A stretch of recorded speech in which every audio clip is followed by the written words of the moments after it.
यशस्वी प्रधानमंत्री माननीय नरेंद्र भाई मोदी जी अपने मनोभाव प्रकट करेंगे।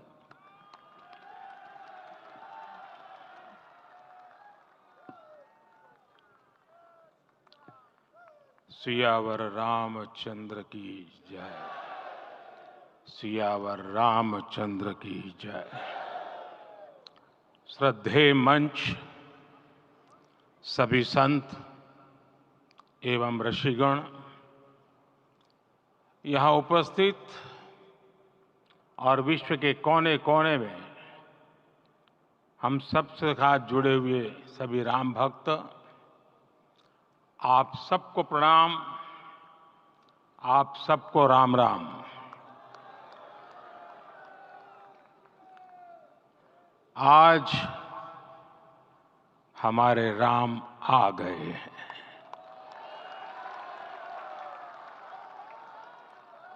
सदियों की प्रतीक्षा के बाद हमारे राम आ गए हैं।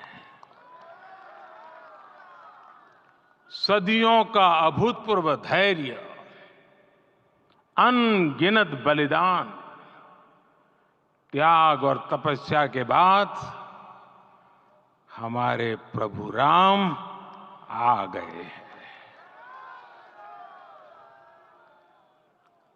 इस शुभ घड़ी की आप सभी को, समस्त देशवासियों को बहुत बहुत बधाई।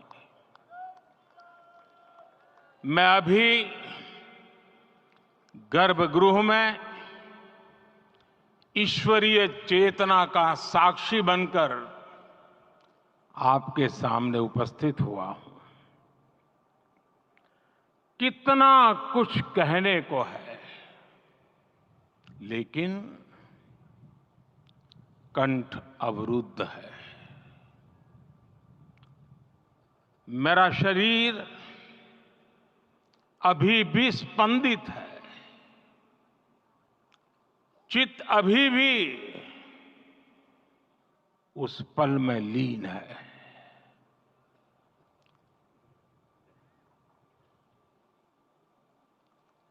हमारे रामलला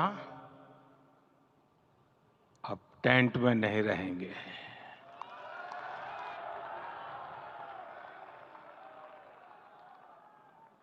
हमारे रामलला अब इस दिव्य मंदिर में रहेंगे।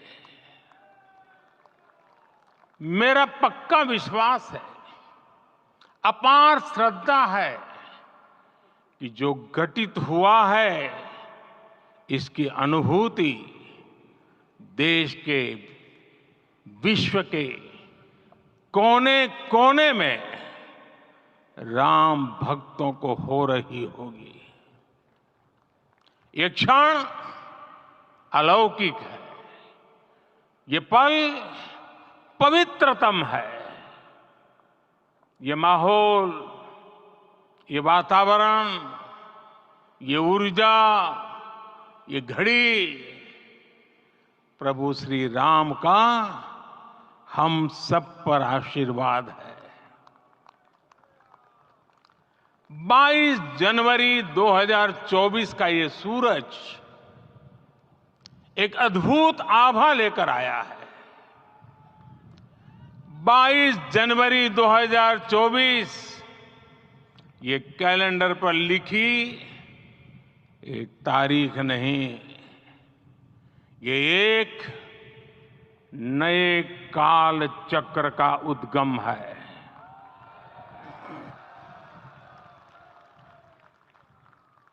राम मंदिर के भूमि पूजन के बाद से प्रतिदिन पूरे देश में उमंग और उत्साह बढ़ता ही जा रहा था। निर्माण कार्य देख देशवासियों में हर दिन एक नया विश्वास पैदा हो रहा था। आज हमें सदियों के उस धैर्य की धरोहर मिली है। आज हमें श्री राम का मंदिर मिला है। गुलामी की मानसिकता को तोड़कर उठ खड़ा हो राष्ट्र, अतीत के हर दंश से हौसला लेता हुआ राष्ट्र ऐसे ही नव इतिहास का सृजन करता है। आज से 1000 साल बाद भी लोग आज की इस तारीख की, आज के इस पल की चर्चा करेंगे। और ये कितनी बड़ी राम कृपा है कि हम सब इस पल को जी रहे हैं, इसे साक्षात घटित होते देख रहे हैं। आज दिन दिशाएं, दिगंत सब दिव्यता से परिपूर्ण है। ये समय सामान्य समय नहीं है।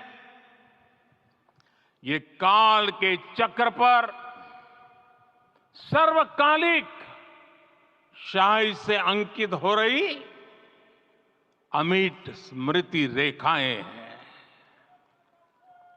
साथियों, हम सब जानते हैं कि जहां राम का काम होता है, वहां पवन पुत्र हनुमान अवश्य विराजमान होते हैं। इसलिए मैं राम भक्त हनुमान और हनुमान गढ़ी को भी प्रणाम करता हूं। मैं माता जानकी, लक्ष्मण जी, भरत, शत्रुघ्न सबको नमन करता हूं। मैं पावन अयोध्यापुरी और पावन सरयू को भी प्रणाम करता हूं। मैं इस पल दैवीय अनुभव कर रहा हूं कि जिनके आशीर्वाद से ये महान कार्य पूरा हुआ है, वे दिव्य आत्माएं, वे दैवीय विभूतियां भी इस समय हमारे आसपास उपस्थित है। मैं इन सभी दिव्य चेतनाओं को भी कृतज्ञता पूर्वक नमन करता हूं। मैं आज प्रभु श्री राम से क्षमा याचना भी करता हूं। हमारे पुरुषार्थ, हमारे त्याग, तपस्या में कुछ तो कमी रह गई होगी कि हम इतनी सदियों तक ये कार्य कर नहीं पाए। आज वो कमी पूरी हुई है।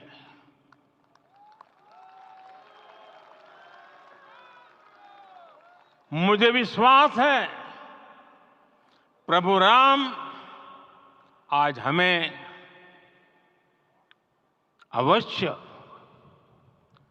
क्षमा करेंगे। मेरे प्यारे देशवासियों, त्रेता में राम आगमन पर पूज्य संत तुलसीदास जी ने लिखा है, प्रभु बिलोकी हर से पुरबासी, जनित वियोग विपत्ति समनासी। अर्थात प्रभु का आगमन देकर ही सब अयोध्यावासी, समग्र देशवासी हर्ष से भर गए। लंबे वियोग से जो आपत्ति आई थी, उसका अंत हो गया। उस कालखंड में तो वो वियोग केवल 14 वर्षों का था, तब भी इतना असह्य था। इस युग में तो अयोध्या और देशवासियों ने सैकड़ों वर्षों का वियोग सहा है। हमारी कई कई पीढ़ियों ने वियोग सहा है। भारत के तो संविधान में उसकी पहली प्रति में भगवान राम विराजमान है। संविधान के अस्तित्व में आने के बाद भी दशकों तक प्रभु श्री राम के अस्तित्व को लेकर कानूनी लड़ाई चली। मैं आभार व्यक्त करूंगा भारत की न्यायपालिका का, जिसने न्याय की लाज रख ली।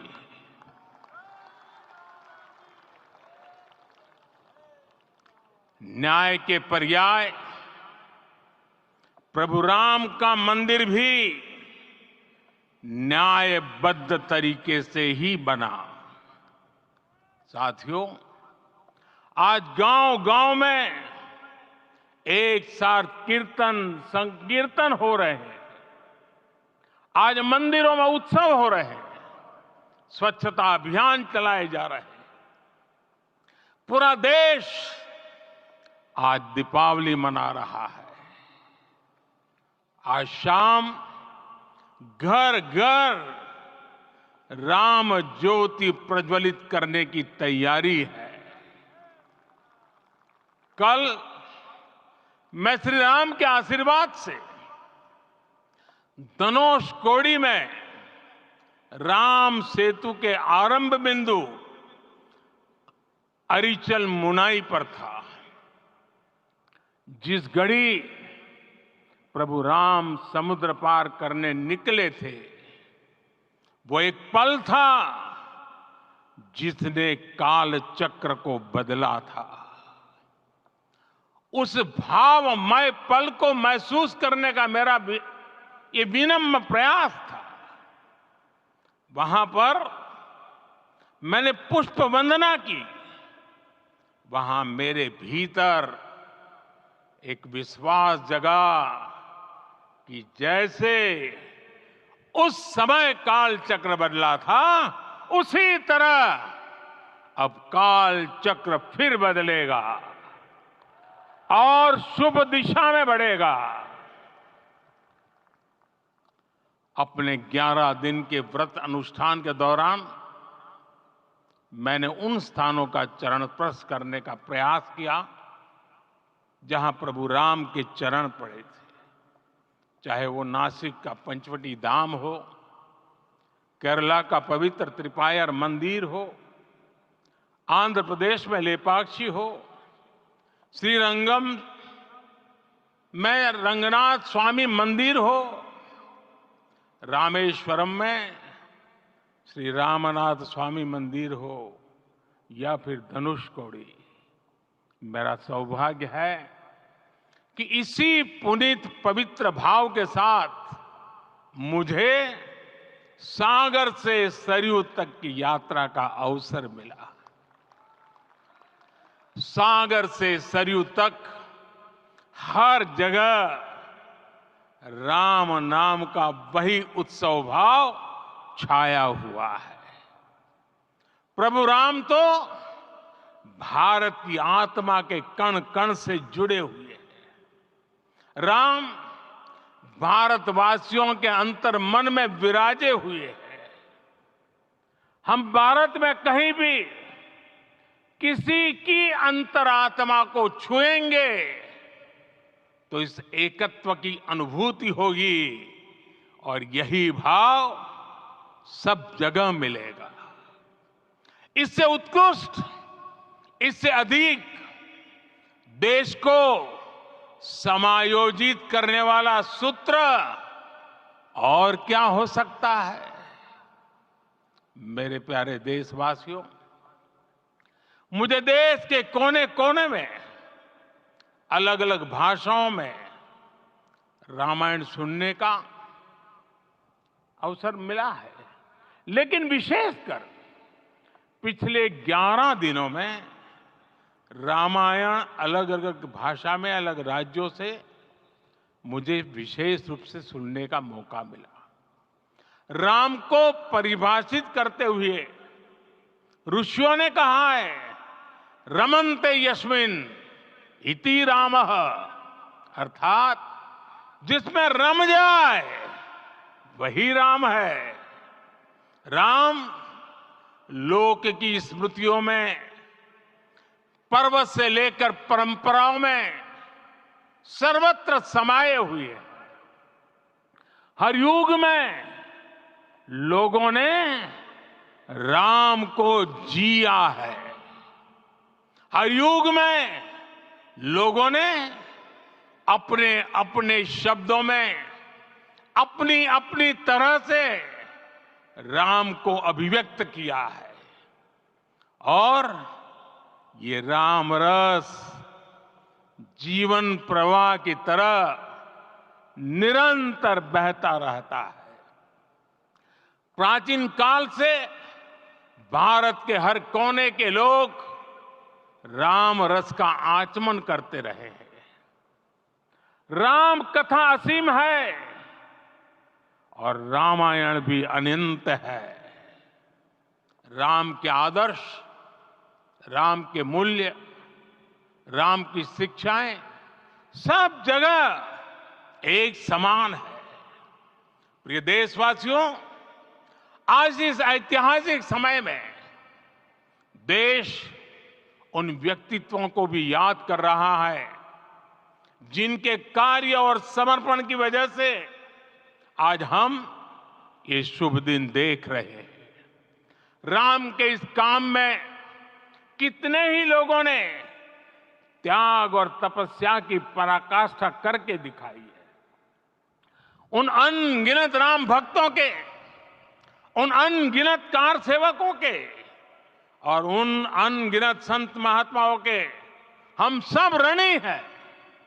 साथियों, आज का ये अवसर उत्सवता का क्षण तो है ही, लेकिन इसके साथ ही यह क्षण भारतीय समाज की परिपक्वता के बोध का भी क्षण है।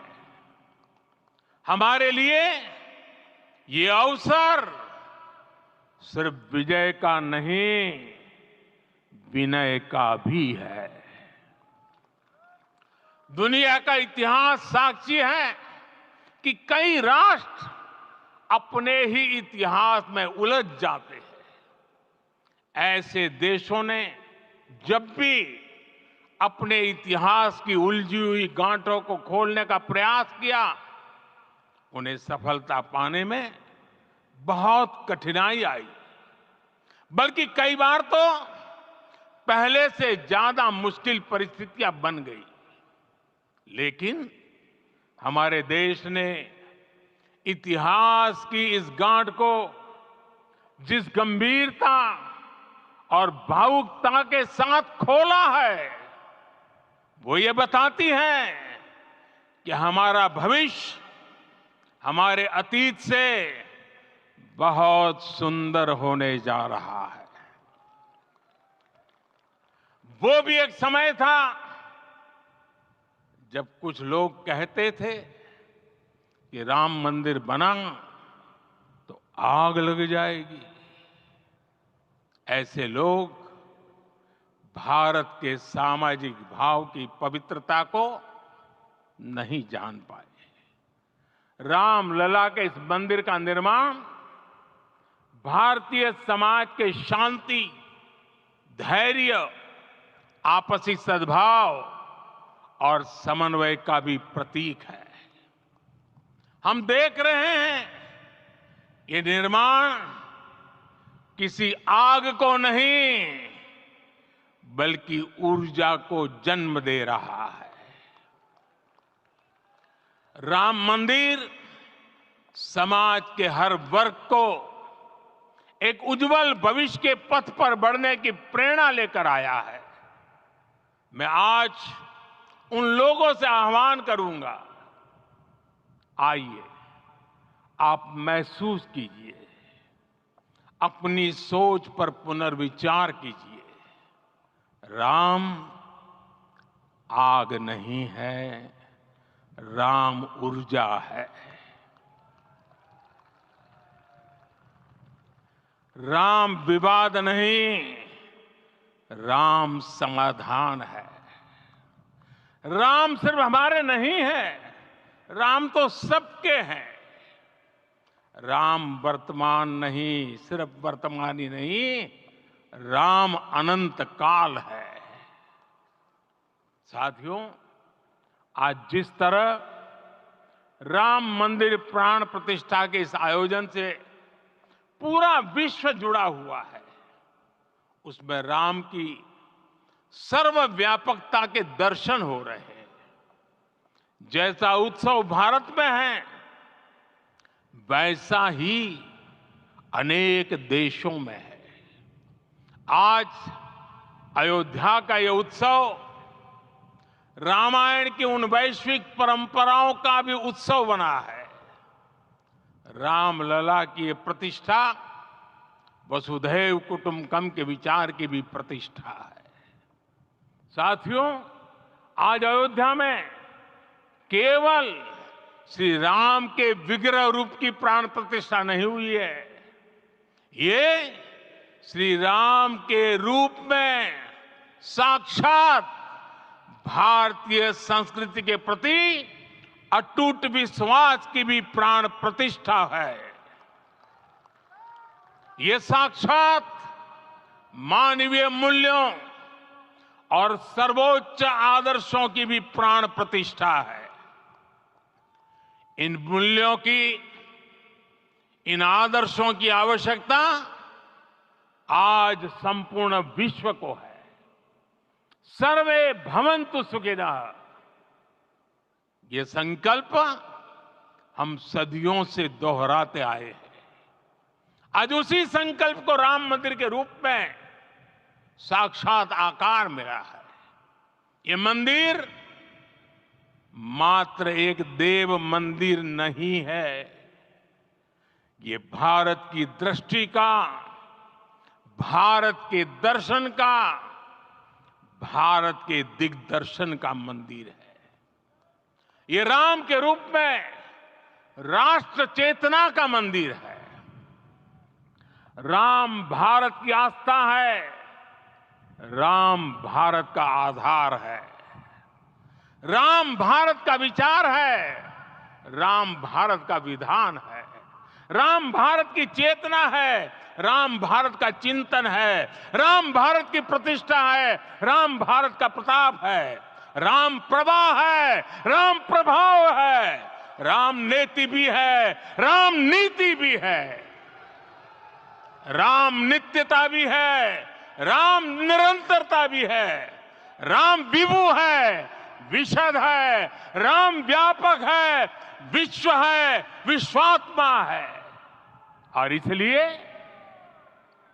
जब राम की प्रतिष्ठा होती है तो उसका प्रभाव वर्षों या शताब्दियों तक ही नहीं होता, उसका प्रभाव हजारों वर्षों के लिए होता है। महर्षि वाल्मीकि ने कहा है, राज्यम 10 सहस्त्राणि प्राप्य वर्षाणि राघव, अर्थात राम 10,000 वर्षों के लिए राज्य पर प्रतिष्ठित हुए, यानी हजारों वर्षों के लिए राम राज्य स्थापित हुआ। जब त्रेता में राम आए थे तब हजारों वर्षों के लिए राम राज्य की स्थापना हुई थी। हजारों वर्षों तक राम विश्व पथ प्रदर्शन करते रहे थे। और इसलिए मेरे प्यारे देशवासियों, आज अयोध्या भूमि हम सभी से, प्रत्येक राम भक्त से, प्रत्येक भारतीय से कुछ सवाल कर रही है। श्री राम का भव्य मंदिर तो बन गया, अब आगे क्या? सदियों का इंतजार तो खत्म हो गया, अब आगे क्या? आज के इस अवसर पर जो दैव जो दैवीय आत्माएं हमें आशीर्वाद देने के लिए उपस्थित हुई हैं, हमें देख रही हैं, उन्हें क्या हम ऐसे ही विदा करेंगे? नहीं, कदापि नहीं।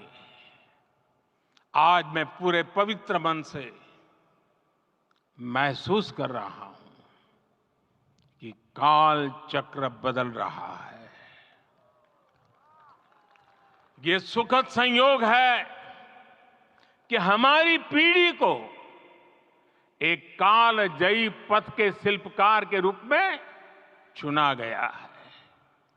1000 वर्ष बाद की पीढ़ी राष्ट्र निर्माण के हमारे आज के कार्यों को याद करेगी। इसलिए मैं कहता हूं, यही समय है, सही समय है। हमें आज से, इस पवित्र समय से अगले 1000 साल के भारत की नींव रखनी है।